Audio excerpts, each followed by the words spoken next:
សប្តាហ៍នេះហើយខ្ញុំជឿហ្មងនៅពេលដែលយើងទាំងអស់គ្នាប្រើប្រាស់ទូរស័ព្ទរាល់ថ្ងៃហ្នឹងគឺយើងតែងតែប្រើប្រាស់នៃការ scan មុខក៏ដូចជា scan ក្រយៅដៃដើម្បីធ្វើការ lock ចូលទូរស័ព្ទរបស់យើងអញ្ចឹងមានន័យថាក្រៅពីមុខយើងហើយនិងក្រៅពីក្រយៅដៃរបស់យើងគឺអាចចូលបានទេតោះអ្នកទាំងអស់គ្នាមិនដែលឆ្ងល់ឡើយថាតើទូរស័ព្ទរបស់យើងនេះរាល់ថ្ងៃហ្នឹងស្គាល់យើងដោយរបៀបណាដែលថាយើងហ្នឹងមិនមែនជាអ្នកដទៃដែល lock ចូលទៅក្នុងទូរស័ព្ទរបស់យើងនេះអញ្ចឹងថ្ងៃនេះខ្ញុំនឹងមកចែករំលែកអ្នកទាំងអស់គ្នាអំពី Face ID ហើយនិង Fingerprint Security ហ្នឹងដំណើរការបានយ៉ាងយឺតដិតអញ្ចឹងយើងត្រូវមកស្គាល់សិនថាតើ Face ID ហើយ Fingerprint Security ហ្នឹងគឺជាអ្វី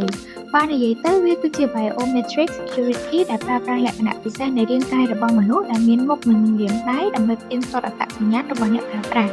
បាននិយាយទៅមុខហើយនិងរាងដៃរបស់យើងហ្នឹងប្រៀបដូចជា passport តខ្លួនរបស់យើងអញ្ចឹង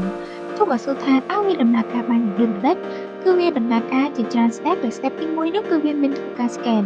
តែ scan នេះដែរគឺទូរស័ព្ទរបស់យើងនឹង scan មុខរបបស្នាមរាងដៃរបស់យើងអញ្ចឹង step ទី2នៅពេលដែលវា scan ហើយវាត្រូវ convert ទៅជា data អញ្ចឹងប្រព័ន្ធកំណែនេះវាជា digital pattern ឬក៏ជា code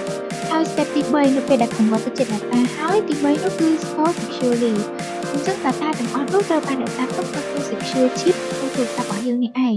ហើយ step ចុងក្រោយគេគឺធ្វើការ merge អញ្ចឹងនៅពេលដែលអ្នកបើកទូរស័ព្ទវានឹង scan ម្ដងទៀតហើយវានឹងប្រៀបធៀបជាមួយ data ដែលវាបាន store ទុកនោះឯងអញ្ចឹងបើសិនជា data ហើយនឹងការ scan នោះ pattern វាដូចគ្នាធ្វើឲ្យវានឹង unlock បានភ្លាមៗតែម្ដងបាននិយាយទៅការធ្វើ biometric security នេះគឺមានសុវត្ថិភាពខ្ពស់មែនទែនព្រោះមុខនិងស្នាមរាងដៃរបស់មនុស្សម្នាក់ៗហ្នឹងគឺអត់ដូចគ្នាទេហើយទិន្នន័យរបស់យើងនោះត្រូវរក្សាទុកយ៉ាងសុវត្ថិភាពក្នុង device របស់យើងផ្ទាល់ទៀតផងបន្ទាប់ពីអ្នកទាំងអស់គ្នាបានទស្សនាវីដេអូនេះហើយអញ្ជើញថាអ្នកទាំងអស់គ្នាកាន់តែដឹងច្បាស់ហើយទាក់ទងអំពីថាតើទូរស័ព្ទរបស់យើងនោះស្គាល់យើងដល់របៀបណានៅពេលដែលយើង scan ចូលរាល់ថ្ងៃនេះឯងអញ្ចឹងជាចុងក្រោយអ្នកទាំងអស់គ្នាកុំភ្លេចចុច like share ហើយ follow ផងដើម្បីទទួលបានចំណេះដឹង IT ជាច្រើនផ្សេងទៀត